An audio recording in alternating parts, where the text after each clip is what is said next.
नमस्कार दोस्तों। तो आज के इस वीडियो में बात करने वाले रेलवे ग्रुप डी 2025 की मोस्ट इम्पोर्टेंट क्वेश्चन। जी हाँ, जनरल साइंस के बायोलॉजी के मोस्ट इम्पोर्टेंट क्वेश्चन को कवर करने जा रहे हैं। पहला क्वेश्चन में पूछा गया है कि कौन सा विटामिन गर्भवती महिलाओं के लिए आवश्यक है। तो दिए गए ऑप्शन में कौन सा विटामिन हो जाएगा जो कि गर्भवती महिलाओं के लिए आवश्यक है। तो इसका जवाब हो जाएगा ऑप्शन बी, फोलिक एसिड, जो कि गर्भवती महिलाओं के लिए बहुत ही ज़्यादा आवश्यक होती है। अगले क्वेश्चन में पूछा गया कि मनुष्य के शरीर में कुल कितने जोड़े नसें होती है, लेकिन आपको ध्यान में रखना है कि यहाँ पर पूछा गया है कि कार्नियल नर्व्स में, यानी कि कपाल तंत्रिकाएं में कितनी नसें होती है, ये पूछा गया है। तो इसका जवाब हो जाएगा 12 जोड़ी नसें होती है। ऑप्शन बी, 12 जोड़ी। अगले क्वेश्चन में पूछा गया कि रक्त को शुद्ध करने वाली सबसे छोटी इकाई क्या है। तो यहाँ पर सबसे छोटी इकाई का नाम पूछा गया है जो कि रक्त को शुद्ध करता है। तो इसका जवाब हो जाएगा नेफ्रॉन। Option A, nephron. अगले क्वेश्चन में पूछा गया है कि हृदय की धड़कन सुनने वाला उपकरण कौन सा है। तो दिए गए ऑप्शन में कौन सा उपकरण हो जाएगा जिसका इस्तेमाल हृदय की धड़कन को सुनने के लिए किया जाता है। तो इसका जवाब हो जाएगा स्टेथोस्कोप का। नेक्स्ट क्वेश्चन में पूछा गया कि मानव शरीर में रक्त का शुद्धिकरण किस अंग में होता है। तो मानव शरीर में रक्त का शुद्धिकरण किस अंग में होता है। तो इसका जवाब हो जाएगा गुर्दा में होता है। गुर्दा यानी कि किडनी में होता है। ऑप्शन सी बिल्कुल सही जवाब हो जाएगा। अगले क्वेश्चन में पूछा गया कि हड्डियों और दांतों में कौन सा खनिज पाया जाता है। तो जो हड्डी हो गया और दांत हो गया, इसमें कौन सा खनिज पाया जाता है। तो इसका जवाब हो जाएगा कैल्शियम पाया जाता है। ऑप्शन ए, कैल्शियम पाया जाता है। नेक्स्ट क्वेश्चन में पूछा गया कि हृदय की धड़कन को नियंत्रित करने वाला प्राकृतिक पेसमेकर कौन सा है। तो प्राकृतिक पेसमेकर का नाम पूछा गया है जो कि हृदय की धड़कन को नियंत्रित करता है। तो इसका जवाब हो जाएगा SA नोड, जो कि हृदय की धड़कन को नियंत्रित करता है। Option B. नेक्स्ट क्वेश्चन में पूछा गया है कि श्वसन क्रिया में कौन सी गैस ग्रहण की जाती है। तो हम अगर सांस लेते हैं तो कौन सा गैस को अंदर लेते हैं। तो इसका जवाब हो जाएगा ऑक्सीजन गैस को। ऑप्शन बी, ऑक्सीजन गैस को श्वसन क्रिया में इस्तेमाल करते हैं या फिर ग्रहण करते हैं। अगले क्वेश्चन में पूछा गया कि मानव शरीर में रक्त का रंग लाल किसके कारण दिखाई देता है। तो हमारा जो खून है वह लाल किसके कारण दिखाई देता है, आपको बताना है। तो इसका जवाब हो जाएगा हीमोग्लोबिन के कारण हमारा रक्त लाल रंग का दिखाई देता है। Option A. नेक्स्ट क्वेश्चन में पूछा गया कि पसीना निकलने से शरीर का क्या होता है। आखिर जब पसीना निकलता है तो हमारे शरीर का क्या होता है। तो इसका जवाब हो जाएगा तापमान नियंत्रित होता है। ऑप्शन बी, तापमान में नियंत्रित होता है। नेक्स्ट क्वेश्चन में पूछा गया है कि पादपों में भोजन का निर्माण किसके द्वारा होता है। तो जो पादप होता है उसमें भोजन का निर्माण किसके द्वारा होता है, आखिर क्या प्रोसेस होता है। तो इसका जवाब हो जाएगा प्रकाश संश्लेषण के द्वारा जो पौधे होते हैं वह अपना भोजन बनाते हैं। नेक्स्ट क्वेश्चन में पूछा गया है कि विटामिन एच किसको कहते हैं। आखिर विटामिन एच नाम से हम किसको जानते हैं। तो इसका जवाब हो जाएगा बायोटीन को विटामिन एच के नाम से जाना जाता है। और आपको बता दूं कि इसे विटामिन B7 के नाम से भी जाना जाता है, क्योंकि जो बी ग्रुप हो गया, विटामिन बी ग्रुप हो गया, इसी के अंदर बायोटीन आता है। अगले क्वेश्चन में पूछा गया कि पॉलीथीन एक रेजिन है जो निम्न में से किसके बहुलीकरण से प्राप्त होता है। तो किसके बहुलीकरण से जो पॉलीथीन होता है वह प्राप्त होता है। तो इसका जवाब हो जाएगा एथिलीन से प्राप्त होता है। ऑप्शन डी, एथिलीन से प्राप्त होता है। अगले क्वेश्चन में देखते हैं कि प्रायोगिक आनुवांशिक विज्ञान का जनक किसको कहा जाता है। तो यहाँ पर प्रायोगिक आनुवांशिक विज्ञान का जनक का नाम पूछा गया है। तो इसका जवाब हो जाएगा ग्रेगर मेंडल। ग्रेगर मेंडल को प्रायोगिक आनुवांशिक विज्ञान का जनक कहा जाता है। Option A. नेक्स्ट क्वेश्चन में देखते हैं कि किस तापमान पर सेल्सियस एवं फ़ारेनहाइट तापमापियों के पाठ्यांक समान होंगे, यानी कि इक्वल होंगे। तो इसका जवाब हो जाएगा -40 डिग्री पर जो फ़ारेनहाइट और सेल्सियस दोनों के तापमापियाँ यहाँ पर समान होंगे। नेक्स्ट क्वेश्चन में पूछा गया कि निम्नलिखित में से कौन सा पदार्थ कार्बन का अपरूप नहीं है। तो कार्बन का अपरूप कौन सा नहीं है। तो इसका जवाब हो जाएगा फ्लाई ऐश, जो कि कार्बन का अपरूप नहीं है, क्योंकि जब हम कोयला को जलाते हैं तब जो उसका राख बनता है उसी को यहाँ पर फ्लाई ऐश के नाम से हम जानते हैं। तो ऑप्शन सी बिल्कुल सही जवाब हो जाएगा। नेक्स्ट क्वेश्चन में देखते हैं कि निम्न में से कौन सा अम्ल जो कि टमाटर में प्रमुख रूप से पाया जाता है। तो टमाटर में कौन सा अम्ल पाया जाता है। तो इसका जवाब हो जाएगा ऑक्जेलिक अम्ल, जो कि टमाटर में पाया जाता है।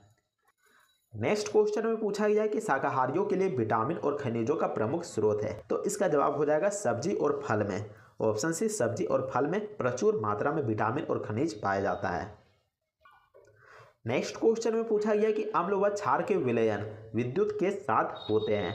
आखिर जो अम्ल होता है और क्षार होता है उसका सॉल्यूशन विद्युत के साथ कैसा होता है? तो इसका जवाब हो जाएगा सुचालक होता है। ऑप्शन बी सुचालक होता है। अगले क्वेश्चन में देखते हैं कि मानव शरीर में सर्वाधिक प्रचुरता में पाए जाने वाला तत्व है। तो मानव शरीर में सर्वाधिक यानी कि सबसे अधिक मात्रा में क्या पाया जाता है? तो इसका जवाब हो जाएगा ऑक्सीजन पाया जाता है। ऑप्शन सी ऑक्सीजन पाया जाता है। नेक्स्ट क्वेश्चन में पूछा गया कि कोशिका झिल्ली का फ्लूइड मोजाइक मॉडल किसने तैयार किया था? तो जो कोशिका झिल्ली है उसका फ्लूइड मोजाइक मॉडल किसके द्वारा प्रस्तावित किया गया था? तो इसका जवाब हो जाएगा सिंगर और निकोलसन के द्वारा तैयार किया गया था। Option B. नेक्स्ट क्वेश्चन में पूछा गया कि माइटोकॉन्ड्रिया में ऊर्जा उत्पादन की अंतिम प्रक्रिया क्या कहलाती है? तो आपको मालूम होगा कि ऊर्जा उत्पादन जो कि माइटोकॉन्ड्रिया में होता है, लेकिन जो अंतिम प्रक्रिया होता है उसको हम क्या कहते हैं? तो इसका जवाब हो जाएगा option B oxidative phosphorylation. Option B. Next question में पूछा गया कि मस्तिष्क का प्रमुख भाग जो सोच और निर्णय के लिए जिम्मेदार है, तो उसको हम क्या कहते हैं? तो मस्तिष्क का ऐसा भाग जो कि सोचने के लिए और निर्णय लेने के लिए जिम्मेदार होता है उसको हम क्या कहेंगे? तो उसको हम सेरेब्रम कहेंगे। Option A. नेक्स्ट क्वेश्चन में देख सकते हैं कि फेफड़ों में ऑक्सीजन और CO2 का आदान प्रदान कहाँ पर होता है? तो जो फेफड़ा होता है वहाँ पर ऑक्सीजन और CO2 का आदान प्रदान होता है, तो कहाँ पर होता है? तो इसका जवाब हो जाएगा एल्वेओली में होता है। ऑप्शन सी एल्वेओली में होता है। अगले क्वेश्चन में पूछा गया कि मानव शरीर में सबसे बड़ा अंग कौन सा है? तो मानव शरीर में सबसे बड़ा अंग कौन सा है? तो इसका जवाब हो जाएगा त्वचा हो जाएगा। वही ग्रंथि पूछा जाता है। अगर ग्रंथि पूछा जाता है कि सबसे बड़ा ग्रंथि कौन सा है, तो इसका जवाब हो जाएगा यकृत। अगले क्वेश्चन में देखते हैं कि RNA में कौन सा नाइट्रोजन बेस अनुपस्थित रहता है? तो कौन सा नाइट्रोजन बेस अनुपस्थित रहता है RNA में? तो इसका जवाब हो जाएगा क्या हो जाएगा? तो इसका जवाब हो जाएगा थायमिन, जो कि RNA में नाइट्रोजन बेस अनुपस्थित रहता है। नेक्स्ट क्वेश्चन में पूछा गया है कि किस ऑर्गेनल को सुसाइडल बेग के नाम से जाना जाता है? तो किसको आत्महत्या की थैली नाम से जाना जाता है? तो इसका जवाब हो जाएगा लाइजोसोम को, जिसको कि सुसाइडल बेग के नाम से जानते हैं। नेक्स्ट क्वेश्चन में देखते हैं कि प्रोटीन संश्लेषण का स्थल कौन सा है? तो प्रोटीन संश्लेषण कहाँ पर होता है? तो दिए गए ऑप्शन में कौन सा ऑप्शन हो जाएगा? तो इसका जवाब हो जाएगा राइबोसोम में। राइबोसोम में प्रोटीन संश्लेषण होता है। Option B. नेक्स्ट क्वेश्चन में पूछा गया है कि मानव शरीर में हृदय कितनी बार प्रति मिनट धड़कता है? तो मानव शरीर में प्रति मिनट कितना बार हृदय धड़कता है? तो ये पूछा गया है। तो इसका जवाब हो जाएगा 70 से 100 बार। ऑप्शन बी 70 से 100 बार प्रति मिनट हृदय धड़कता है। अगले क्वेश्चन में देखते हैं कि जल में घुलनशील विटामिन है। आखिर कौन सा विटामिन है जो कि जल में घुल जाता है? तो आपको बता दूं कि जो विटामिन बी है और विटामिन सी है यह जल में घुल जाता है, लेकिन जो विटामिन के है, विटामिन ई है, विटामिन डी है और विटामिन ए है, यानी कि कीड़ा से याद रखिएगा, जो कि वसा में घुल जाता है। वसा में घुलने वाला विटामिन पूछा जाता है तो आपको याद रखना है कि कीड़ा, यानी कि विटामिन के, ई, डी और ए जो कि वसा में घुलता है। तो ऐसे में ऑप्शन बी विटामिन सी जो कि जल में घुलनशील विटामिन है वो बिल्कुल सही जवाब हो जाएगा। अगले क्वेश्चन में देखते हैं कि पुष्पों का अध्ययन कहलाता है। आखिर जो फूलों का अध्ययन होता है उसको हम क्या कहते हैं? तो उसको हम एंथोलॉजी कहते हैं। Option C. अगले क्वेश्चन में देखते हैं कि जस्ता के अयस्क है, तो जस्ता का कौन सा अयस्क है? तो इसका जवाब हो जाएगा zinc blende. Option A zinc blende जो कि जस्ता के अयस्क हैं।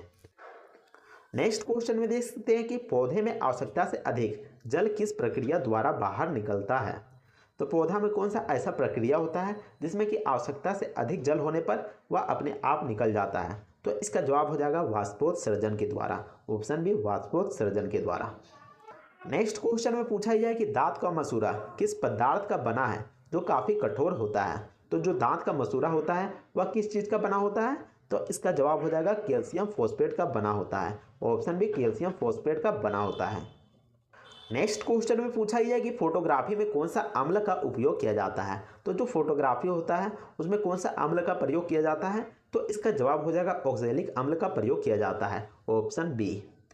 नेक्स्ट क्वेश्चन में देखते हैं कि निम्न में से किसे प्रकाश संश्लेषी अंगक कहा जाता है? तो किसको प्रकाश संश्लेषी अंगक के नाम से जानते हैं? तो इसका जवाब हो जाएगा हरित लवक को, क्योंकि इसी के अंदर क्या पाया जाता है? क्लोरोफिल पाया जाता है और जिसकी मदद से प्रकाश संश्लेषण का कार्य होता है। यहाँ पर पतिया भी बिल्कुल सही जवाब हो सकता था, लेकिन जो हरित लवक है वह यहाँ पर सटीक आंसर हो जाएगा। अगर यहाँ पर हरित लवक नहीं दिया रहता है तब आप पतिया पर सही टिक कर सकते हैं। तो ऐसे में आपका ऑप्शन ये सही हो जाएगा। अगले क्वेश्चन में पूछा गया है कि इमली में कौन सा अम्ल पाया जाता है। तो इमली में कौन सा अम्ल पाया जाता है, तो देख सकते हैं कि ऑप्शन बी टार्टरिक अम्ल जो कि इमली में पाया जाता है, ऑप्शन बी। नेक्स्ट क्वेश्चन में पूछा गया है कि पौधे में गैसों के आदान प्रदान के लिए रहते हैं। तो पौधे गैसों का आदान प्रदान किसके जरिए करते हैं, तो इसका जवाब हो जाएगा रंध्र के जरिए करते हैं, ऑप्शन बी। नेक्स्ट क्वेश्चन में पूछा गया है कि उपचयन और अपचयन अभिक्रिया को क्या कहते हैं। आखिर जो उपचयन होता है और अपचयन अभिक्रिया होता है उसको क्या कहते हैं, तो उसको हम रेडॉक्स अभिक्रिया कहते हैं, ऑप्शन बी। नेक्स्ट क्वेश्चन में देखते हैं कि निम्नलिखित में से किसकी सैन्यता अधिक होती है। तो यहाँ पर सैन्यता का मतलब क्या हो गया, तो सैन्यता का मतलब हो गया कि जो काफ़ी गाढ़ा होता है और आसानी से नहीं बहता है। तो दिए गए ऑप्शन में कौन सा ऐसा चीज़ है जो कि गाढ़ा रहता है और आसानी से नहीं बहता है, तो देख सकते हैं यहाँ पर शहद जो कि काफ़ी गाढ़ा होता है और आसानी से नहीं बहता है। तो ऑप्शन सी बिल्कुल सही जवाब हो जाएगा। अगले क्वेश्चन में देखते हैं कि दानेदार जस्ता पर तनु सल्फ्यूरिक अम्ल डालने पर कौन सा गैस उत्सर्जित होता है। तो कौन सा गैस निकलता है, तो इसका जवाब हो जाएगा हाइड्रोजन गैस निकलता है, ऑप्शन ए। नेक्स्ट क्वेश्चन में देखते हैं कि फेफड़ों का आकार होता है। तो जो फेफड़ा होता है उसका आकार कैसा होता है, तो उसका आकार शंकुआकार होता है, यानी कि शंकु के जैसा होता है। तो आपको ध्यान में रखना है। अगले क्वेश्चन में देखते हैं कि सूर्य की प्रकाश की उपस्थिति में पौधे CO2 और जल से अपना भोजन ग्लूकोज तैयार करते हैं। यह कौन सी प्रक्रिया या फिर अभिक्रिया कहलाती है। तो आपको बता दूं कि इसको आप प्रकाश रासायनिक के नाम से जानते हैं, ऑप्शन सी। अगले क्वेश्चन में देखते हैं कि उच्च नाइट्रोजन सामग्री वाले कौन सा उर्वरक है। तो सबसे अधिक मात्रा में या फिर सबसे प्रचुर मात्रा में नाइट्रोजन किस में पाया जाता है, तो इसका जवाब हो जाएगा यूरिया में पाया जाता है, ऑप्शन ए। यूरिया में सबसे अधिक मात्रा में नाइट्रोजन पाया जाता है। नेक्स्ट क्वेश्चन में पूछा गया कि भोजन का पाचन किस प्रकार की अभिक्रिया है। तो भोजन का जो पचना है वह किस प्रकार की अभिक्रिया है, तो इसका जवाब हो जाएगा अपचयन, ऑप्शन सी अपचयन। नेक्स्ट क्वेश्चन में पूछा गया कि हार्मोन शब्द का नामकरण किसके द्वारा किया गया था। तो जो हार्मोन शब्द दिया गया था उसका नाम किसने रखा था, तो इसका जवाब हो जाएगा बेलिस एवं स्टार्लिंग ने रखा था, ऑप्शन सी। नेक्स्ट क्वेश्चन में पूछा गया कि अंगूर का किण्वन करना है। तो जो अंगूर का किण्वन करना है वह किस प्रकार का परिवर्तन है, आपको बताना है। तो इसका जवाब हो जाएगा यह एक रासायनिक परिवर्तन है, ऑप्शन ए। नेक्स्ट क्वेश्चन में पूछा गया कि हमारी हड्डियां और दांत आमतौर पर किस चीज़ से बने होते हैं। तो जो हमारी हड्डी होती है और दांत होती है वह किस चीज़ से बनी होती है, तो इसका जवाब हो जाएगा ट्राई कैल्शियम फॉस्फेट से बनी होती है, ऑप्शन ए। नेक्स्ट क्वेश्चन में पूछा गया है कि लिटमस रंजक बैंगनी रंग का होता है जो निकाला जाता है। तो कहाँ से निकाला जाता है, तो इसका जवाब हो जाएगा लाइकेन पौधा से निकाला जाता है, ऑप्शन बी। नेक्स्ट क्वेश्चन में देखते हैं कि ऑक्सीजन है।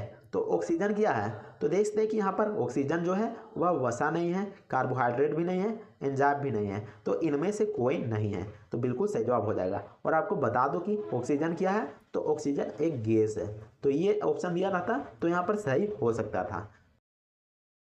पहला क्वेश्चन में देख सकते हैं कि सेल, जो सेल नाम दिया गया था वह किस जीव वैज्ञानिक के द्वारा सर्वप्रथम दिया गया था। आखिर सेल नाम किस वैज्ञानिक के द्वारा दिया गया था, ये पूछा गया है। तो इसका जवाब हो जाएगा रॉबर्ट हुक के द्वारा सेल नाम दिया गया था, रॉबर्ट हुक के द्वारा। अगला क्वेश्चन में देख सकते हैं कि निम्नलिखित में से सबसे छोटी कोशिका है। तो सबसे छोटी कोशिका का नाम पूछा गया है, तो कौन सा ऑप्शन हो जाएगा, तो इसका जवाब हो जाएगा माइकोप्लाज्मा, जो कि सबसे छोटी कोशिका होती है। नेक्स्ट क्वेश्चन में देख सकते हैं कि जीव द्रव्य प्रोटोप्लाज्म शब्द का प्रयोग सर्वप्रथम किसने किया था। आखिर किसके द्वारा जीव द्रव्य, जिसको इंग्लिश में प्रोटोप्लाज्म के नाम से जानते हैं, इस शब्द का प्रयोग सबसे पहले किया गया था। तो इसका जवाब हो जाएगा ऑप्शन नंबर बी, पुरकिंजे के द्वारा किया गया था, ऑप्शन बी। अगला क्वेश्चन में देख सकते हैं कि कोशिका का जीवित अंश जो कि जीव द्रव्य कहलाता है। तो आपको बताना है कि जो जीव द्रव्य होता है वह किससे बना होता है। आखिर जीव द्रव्य किस चीज़ से बना होता है, तो इसका जवाब हो जाएगा कोशिका द्रव्य, केंद्रक द्रव्य और अन्य कोशिकांग से बना होता है। नेक्स्ट क्वेश्चन में देखते हैं कि कौन सी रचना जंतु कोशिका को वनस्पति कोशिका से विभेदित करती है, यानी कि अलग करती है। तो इसका जवाब हो जाएगा सेंट्रिओल, सेंट्रिओल। नेक्स्ट क्वेश्चन में देखते हैं कि निम्नलिखित में से कौन पादप कोशिका में सबसे बड़ा कोशिकांग है। तो पादप कोशिका में सबसे बड़ा कोशिकांग का नाम पूछा गया है, तो कौन सा हो जाएगा। तो इसका जवाब हो जाएगा प्लास्टिड। प्लास्टिड जो कि पादप कोशिका में पाया जाता है और जंतु कोशिका में नहीं पाया जाता है, तो आपको ध्यान में रखना है। नेक्स्ट क्वेश्चन में पूछा गया कि पादप कोशिकाओं का सबसे बाहरी आवरण कहलाता है। तो जो पादप कोशिकाओं का बाहरी आवरण होता है उसको किस नाम से जानते हैं। तो इसका जवाब हो जाएगा कोशिका भित्ति नाम से जानते हैं। नेक्स्ट क्वेश्चन में देखते हैं कि कोशिका भित्ति यानी कि सेल वॉल होती है, तो सेल वॉल कैसी होती है। तो यह होती है पारगम्य होती है। नेक्स्ट क्वेश्चन में देखते हैं कि निम्नलिखित पोषकों में कौन सा एक पौधा कोशिका भित्ति का संरचनात्मक घटक है। तो कौन सा है। तो इसका जवाब हो जाएगा कैल्शियम है। कैल्शियम जो पोषक होता है वह एक पौधे की कोशिका भित्ति का संरचनात्मक घटक होता है, तो आपको ध्यान में रखना कैल्शियम बिल्कुल सही जवाब हो जाएगा। अगले क्वेश्चन में देखते हैं कि निम्नलिखित में से क्या कोशिकाओं को एक निश्चित आकार प्रदान करता है।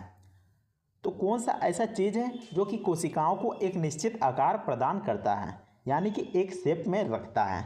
तो इसका जवाब हो जाएगा ऑप्शन नंबर सी झिल्ली। ऑप्शन नंबर सी झिल्ली। नेक्स्ट क्वेश्चन में पूछा गया कि कौन सा कोशिकांग केवल पादप कोशिकाओं में पाया जाता है। तो कौन सा ऐसा कोशिकांग है जो कि केवल प्लांट कोशिका में पाया जाता है, प्लांट सेल में पाया जाता है। तो इसका जवाब हो जाएगा कोशिका भित्ति यानी कि सेल वॉल, जो कि पादप कोशिका में केवल पाया जाता है। नेक्स्ट क्वेश्चन में पूछा गया कि माइटोकॉन्ड्रिया की खोज किसके द्वारा किया गया था। तो माइटोकॉन्ड्रिया की खोज किसने किया था। तो इसका जवाब हो जाएगा आल्टमैन ने किया था। ऑप्शन ए आल्टमैन ने किया था। अगले क्वेश्चन में देख सकते हैं कि कोशिका का ऊर्जा गृह यानी कि पावर हाउस किसको कहते हैं। आखिर पावर हाउस किसको कहा जाता है। तो इसका जवाब हो जाएगा माइटोकॉन्ड्रिया को कहा जाता है।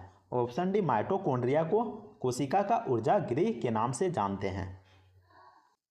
नेक्स्ट क्वेश्चन में देखते हैं कि यदि माइटोकॉन्ड्रिया काम करना बंद कर दे तो कोशिका में कौन सा कार्य नहीं होगा।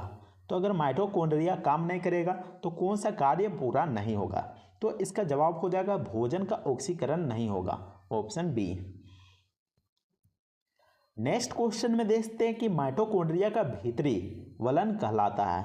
तो जो माइटोकॉन्ड्रिया का भीतरी वलन होता है उसको किस नाम से जानते हैं। तो इसका जवाब हो जाएगा क्रिस्टी नाम से जानते हैं। Option A Christie. अगले क्वेश्चन में देखते हैं कि माइटोकॉन्ड्रिया किसमें अनुपस्थित होता है। आखिर माइटोकॉन्ड्रिया किसमें नहीं पाया जाता है। तो इसका जवाब हो जाएगा जीवाणु में नहीं पाया जाता है, क्योंकि जो जीवाणु होता है वो प्रोकैरियोटिक सेल का एग्जाम्पल है और बाकी जो तीनों ऑप्शन दिया गया है ये यूकैरियोटिक का यहाँ पर एग्जाम्पल है और तीनों में माइटोकॉन्ड्रिया पाया जाता है। नेक्स्ट क्वेश्चन में देखते हैं कि माइटोकॉन्ड्रिया के किस भाग में एटीपी संश्लेषणकारी रासायनिक अभिक्रिया होती है। तो किस भाग में होती है। तो इसका जवाब हो जाएगा ऑप्शन सी आंतरिक झिल्ली में होती है। नेक्स्ट क्वेश्चन में देखते हैं कि निम्नलिखित में से किस कोशिका अंगक में डीएनए होता है।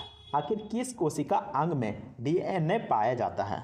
तो इसका जवाब हो जाएगा माइटोकॉन्ड्रिया में पाया जाता है। ऑप्शन बी माइटोकॉन्ड्रिया में डीएनए होता है। अगले क्वेश्चन में पूछा गया कि कोशिका में राइबोसोम की अनुपस्थिति में कौन सा कार्य संपादित नहीं होता है। तो अगर कोशिका में राइबोसोम नहीं पाया जाएगा तो कौन सा कार्य नहीं होगा। तो इसका जवाब हो जाएगा प्रोटीन संश्लेषण का काम नहीं होगा, क्योंकि जो राइबोसोम होता है वह प्रोटीन संश्लेषण का काम करता है। अगले क्वेश्चन में पूछा गया कि कोशिका में प्रोटीन संश्लेषण कहाँ पर होता है। तो जैसा कि मैंने बताया कि राइबोसोम में प्रोटीन संश्लेषण होता है। ऑप्शन बी राइबोसोम में। अगले क्वेश्चन में पूछा गया कि कोशिका द्रव्य में उपस्थित महीन, शाखित और झिल्लीदार और अनियमित नलिकाओं का घना जाल कहलाता है। तो क्या कहलाता है। तो इसका जवाब हो जाएगा अंतःप्रद्रवी जालिका कहलाता है। Option D. नेक्स्ट क्वेश्चन में पूछा गया कि कोशिकीय शोषण का सक्रिय स्थल है। तो कोशिकीय शोषण कहाँ पर होता है उसका सक्रिय स्थल का नाम पूछा गया है। तो इसका जवाब हो जाएगा माइटोकॉन्ड्रिया में होता है। Option B. अगले क्वेश्चन में पूछा गया कि आवर्णी लवक, जिसको कि ल्यूकोप्लास्ट के नाम से भी जानते हैं, मुख्यतः पाया जाता है। तो आवर्णी लवक कहाँ पर पाया जाता है आपको बताना है। तो इसका जवाब हो जाएगा जड़ों की कोशिकाओं में अवर्णी लवक पाया जाता है? Option A. अगले क्वेश्चन में देख सकते हैं कि फूलों और बीजों को विभिन्न प्रकार के आकर्षक रंग प्रदान करता है। तो दिए गए ऑप्शन में कौन सा ऑप्शन हो जाएगा जो कि फूलों और बीजों को विभिन्न प्रकार के आकर्षक रंग प्रदान करते हैं? तो आपको बताना है। तो इसका जवाब हो जाएगा जो कि क्रोमोप्लास्ट, जो कि फूलों और बीजों को विभिन्न प्रकार के रंग प्रदान करते हैं, क्रोमोप्लास्ट। अगले क्वेश्चन में पूछा गया कि पत्तियों को हरा रंग प्रदान करता है। तो पत्तियों को हरा रंग प्रदान कौन करता है? तो इसका जवाब हो जाएगा क्लोरोप्लास्ट। और क्लोरोप्लास्ट में क्या रहता है? तो क्लोरोप्लास्ट में जो कि क्लोरोफिल रहता है, जो कि प्रकाश संश्लेषण में मदद करता है। तो आपको ध्यान में रखना है। अगले क्वेश्चन में पूछा गया कि कोशिका की आत्महत्या की थैली कहलाता है। तो कोशिका में आत्महत्या की थैली भी पाया जाता है, तो उसको किस नाम से जाना जाता है? तो इसका जवाब हो जाएगा लाइसोसोम को। लाइसोसोम को आत्महत्या की थैली के नाम से जानते हैं। अगले क्वेश्चन में देख सकते हैं कि लाइसोसोम में पाया जाने वाला वह एंजाइम जिसमें जीव द्रव्य को घुला देने या फिर नष्ट कर देने की क्षमता होती है, तो उसमें कौन सा एंजाइम पाया जाता है आपको बताना है। तो इसका जवाब हो जाएगा जो लाइसोसोम में उसमें हाइड्रोलिक एंजाइम पाया जाता है। ऑप्शन डी, हाइड्रोलिक एंजाइम पाया जाता है। नेक्स्ट क्वेश्चन में पूछा गया कि 80% से भी अधिक सेल कोशिका में पाए जाने वाला पदार्थ है। आखिर कोशिका में सबसे अधिक मात्रा में क्या पाया जाता है? तो इसका जवाब हो जाएगा जल पाया जाता है। ऑप्शन डी, जल पाया जाता है। नेक्स्ट क्वेश्चन में पूछा गया कि किसकी उपस्थिति के कारण किसी पादप कोशिका और पशु कोशिका में अंतर पाया जाता है? आखिर पादप कोशिका और जंतु कोशिका में किसकी उपस्थिति के कारण अंतर पाया जाता है? तो इसका जवाब हो जाएगा कोशिका भित्ति के कारण अंतर पाया जाता है, क्योंकि जो कोशिका भित्ति होता है वह पादप कोशिका में पाया जाता है, जबकि जंतु कोशिका में कोशिका भित्ति नहीं होती है। अगले क्वेश्चन में पूछा गया कि कोशिका का रसोई घर किसे कहा जाता है? आखिर कोशिका का रसोई घर किसे कहते हैं? तो इसका जवाब हो जाएगा क्लोरोप्लास्ट को। क्लोरोप्लास्ट को कोशिका का रसोई घर कहते हैं, क्योंकि जैसा कि मैंने बताया कि क्लोरोफिल किस में पाया जाता है? तो क्लोरोप्लास्ट में पाया जाता है, और जो क्लोरोफिल होता है वह प्रकाश संश्लेषण में पौधे को मदद करता है। तो पहला क्वेश्चन में देख सकते हैं कि जो सेल नाम दिया गया था वह किस जीव वैज्ञानिक के द्वारा सर्वप्रथम दिया गया था? आखिर सेल नाम किस वैज्ञानिक के द्वारा दिया गया था, ये पूछा गया है। तो इसका जवाब हो जाएगा रॉबर्ट हुक के द्वारा सेल नाम दिया गया था, रॉबर्ट हुक के द्वारा। अगला क्वेश्चन में देख सकते हैं कि निम्नलिखित में से सबसे छोटी कोशिका है। तो सबसे छोटी कोशिका का नाम पूछा गया है, तो कौन सा ऑप्शन हो जाएगा? तो इसका जवाब हो जाएगा माइकोप्लाज्मा, जो कि सबसे छोटी कोशिका होती है। नेक्स्ट क्वेश्चन में देख सकते हैं कि जीव द्रव्य प्रोटोप्लाज्म शब्द का प्रयोग सर्वप्रथम किसने किया था? आखिर किसके द्वारा जीव द्रव्य, जिसको इंग्लिश में प्रोटोप्लाज्म के नाम से जानते हैं, इस शब्द का प्रयोग सबसे पहले किया गया था? तो इसका जवाब हो जाएगा ऑप्शन नंबर बी, पुरकिंजे के द्वारा किया गया था, ऑप्शन बी। अगला क्वेश्चन में देख सकते हैं कि कोशिका का जीवित अंश जो कि जीव द्रव्य कहलाता है। तो आपको बताना है कि जो जीव द्रव्य होता है वह किससे बना होता है? आखिर जीव द्रव्य किस चीज़ से बना होता है? तो इसका जवाब हो जाएगा कोशिका द्रव्य, केंद्रक द्रव्य और अन्य कोशिकांग से बना होता है। नेक्स्ट क्वेश्चन में देखते हैं कि कौन सी रचना जंतु कोशिका को वनस्पति कोशिका से विभेदित करती है, यानी कि अलग करती है? तो इसका जवाब हो जाएगा सेंट्रिओल, सेंट्रिओल। नेक्स्ट क्वेश्चन में देखते हैं कि निम्नलिखित में से कौन पादप कोशिका में सबसे बड़ा कोशिकांग है? तो पादप कोशिका में सबसे बड़ा कोशिकांग का नाम पूछा गया है, तो कौन सा हो जाएगा? तो इसका जवाब हो जाएगा प्लास्टिड, प्लास्टिड, जो कि पादप कोशिका में पाया जाता है और जंतु कोशिका में नहीं पाया जाता है। तो आपको ध्यान में रखना है। नेक्स्ट क्वेश्चन में पूछा गया कि पादप कोशिकाओं का सबसे बाहरी आवरण कहलाता है। तो जो पादप कोशिकाओं का बाहरी आवरण होता है उसको किस नाम से जानते हैं? तो इसका जवाब हो जाएगा कोशिका भित्ति नाम से जानते हैं। नेक्स्ट क्वेश्चन में देखते हैं कि कोशिका भित्ति यानी कि सेल वॉल होती है, तो सेल वॉल कैसी होती है? तो यह होती है पारगम्य, पारगम्य होती है। नेक्स्ट क्वेश्चन में देखते हैं कि निम्नलिखित पोषकों में कौन सा एक पौधा कोशिका भित्ति का संरचनात्मक घटक है? तो कौन सा है? तो इसका जवाब हो जाएगा कैल्शियम है, कैल्शियम जो पोषक होता है वह एक पौधे की कोशिका भित्ति का संरचनात्मक घटक होता है। तो आपको ध्यान में रखना है, कैल्शियम बिल्कुल सही जवाब हो जाएगा। अगले क्वेश्चन में देखते हैं कि निम्नलिखित में से क्या कोशिकाओं को एक निश्चित आकार प्रदान करता है। तो कौन सा ऐसा चीज़ है जो कि कोशिकाओं को एक निश्चित आकार प्रदान करता है, यानी कि एक शेप में रखता है। तो इसका जवाब हो जाएगा ऑप्शन नंबर सी, झिल्ली। ऑप्शन नंबर सी, झिल्ली। नेक्स्ट क्वेश्चन में पूछा गया है कि कौन सा कोशिकांग केवल पादप कोशिकाओं में पाया जाता है। तो कौन सा ऐसा कोशिकांग है जो कि केवल प्लांट कोशिका में पाया जाता है, प्लांट सेल में पाया जाता है। तो इसका जवाब हो जाएगा कोशिका भित्ति, यानी कि सेल वॉल, जो कि पादप कोशिका में केवल पाया जाता है।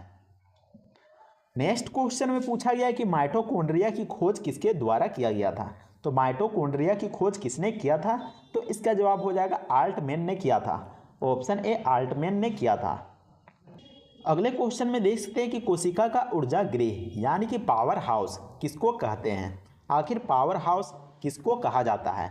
तो इसका जवाब हो जाएगा माइटोकॉन्ड्रिया को कहा जाता है। ऑप्शन डी, माइटोकॉन्ड्रिया को कोशिका का ऊर्जा गृह के नाम से जानते हैं। नेक्स्ट क्वेश्चन में देख सकते हैं कि यदि माइटोकॉन्ड्रिया काम करना बंद कर दे तो कोशिका में कौन सा कार्य नहीं होगा। तो अगर माइटोकॉन्ड्रिया काम नहीं करेगा तो कौन सा कार्य पूरा नहीं होगा। तो इसका जवाब हो जाएगा भोजन का ऑक्सीकरण नहीं होगा। Option B. नेक्स्ट क्वेश्चन में देखते हैं कि माइटोकॉन्ड्रिया का भीतरी वलन कहलाता है।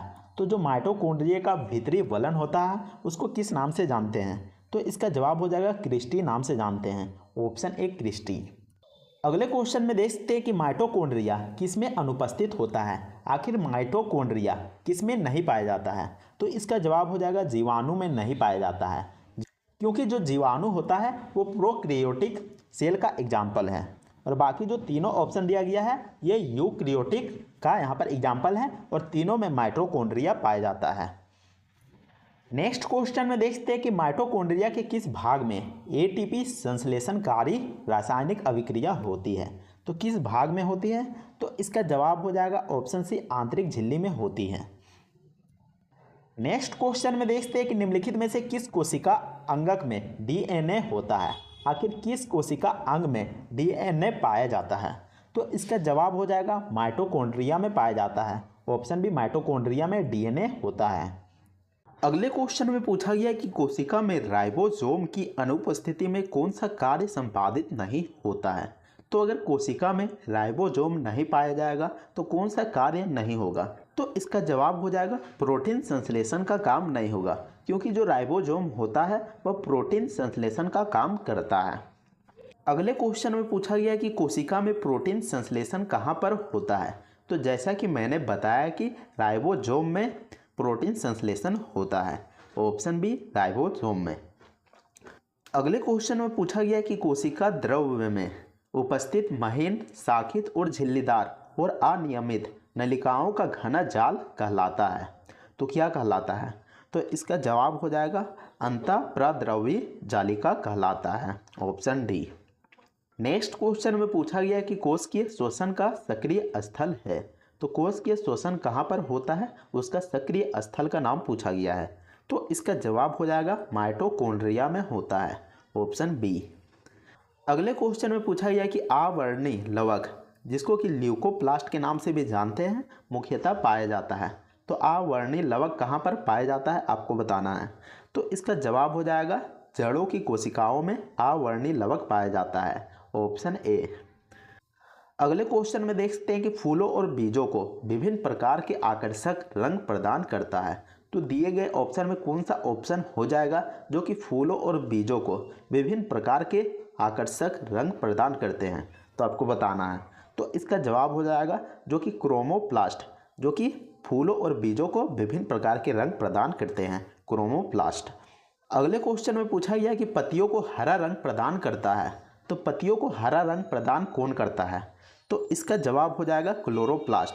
और क्लोरोप्लास्ट में क्या रहता है। तो क्लोरोप्लास्ट में जो कि क्लोरोफिल रहता है, जो कि प्रकाश संश्लेषण में मदद करता है। तो आपको ध्यान में रखना है। अगले क्वेश्चन में पूछा गया कि कोशिका की आत्महत्या की थैली कहलाता है। तो कोशिका में आत्महत्या की थैली भी पाया जाता है, तो उसको किस नाम से जाना जाता है? तो इसका जवाब हो जाएगा लाइसोसोम को। लाइसोसोम को आत्महत्या की थैली के नाम से जानते हैं। अगले क्वेश्चन में देख सकते हैं कि लाइसोसोम में पाया जाने वाला वह एंजाइम जिसमें जीव द्रव्य को घुला देने या फिर नष्ट कर देने की क्षमता होती है, तो उसमें कौन सा एंजाइम पाया जाता है आपको बताना है। तो इसका जवाब हो जाएगा जो लाइसोसोम में उसमें हाइड्रोलिक एंजाइम पाया जाता है। ऑप्शन डी हाइड्रोलिक एंजाइम पाया जाता है। नेक्स्ट क्वेश्चन में पूछा गया कि 80% से भी अधिक सेल कोशिका में पाए जाने वाला पदार्थ है, आखिर कोशिका में सबसे अधिक मात्रा में क्या पाया जाता है? तो इसका जवाब हो जाएगा जल पाया जाता है। ऑप्शन डी जल पाया जाता है। नेक्स्ट क्वेश्चन में पूछा गया कि किसकी उपस्थिति के कारण किसी पादप कोशिका और पशु कोशिका में अंतर पाया जाता है? आखिर पादप कोशिका और जंतु कोशिका में किसकी उपस्थिति के कारण अंतर पाया जाता है? तो इसका जवाब हो जाएगा कोशिका भित्ति के कारण अंतर पाया जाता है, क्योंकि जो कोशिका भित्ति होता है वह पादप कोशिका में पाया जाता है, जबकि जंतु कोशिका में कोशिका भित्ति नहीं होती है। अगले क्वेश्चन में पूछा गया कि कोशिका का रसोई घर किसे कहा जाता है? आखिर कोशिका का रसोई घर किसे कहते हैं? तो इसका जवाब हो जाएगा क्लोरोप्लास्ट को। क्लोरोप्लास्ट को कोशिका का रसोई घर कहते हैं, क्योंकि जैसा कि मैंने बताया कि क्लोरोफिल किस में पाया जाता है? तो क्लोरोप्लास्ट में पाया जाता है, और जो क्लोरोफिल होता है वह प्रकाश संश्लेषण में पौधे को मदद करता है। अगला क्वेश्चन में पूछा गया है कि कौन सा अंगक प्रायः जंतु कोशिका में उपस्थित नहीं होता है? तो जंतु कोशिका में कौन सा अंग नहीं पाया जाता है? कौन सा अंगक नहीं पाया जाता है आपको बताना है। तो इसका जवाब आपको हमें कमेंट करके बताना है। कमेंट सेक्शन में आपको इसका जवाब हमें कमेंट करके बताना है। और उम्मीद करते हैं कि आपको यह वीडियो पसंद आया होगा। अगर वीडियो पसंद आता है तो वीडियो को लाइक कीजिएगा और चैनल को भी सब्सक्राइब जरूर कर लीजिएगा। तो मिलते हैं नेक्स्ट वीडियो में, तब तक के लिए जय हिंद, वंदे मातरम।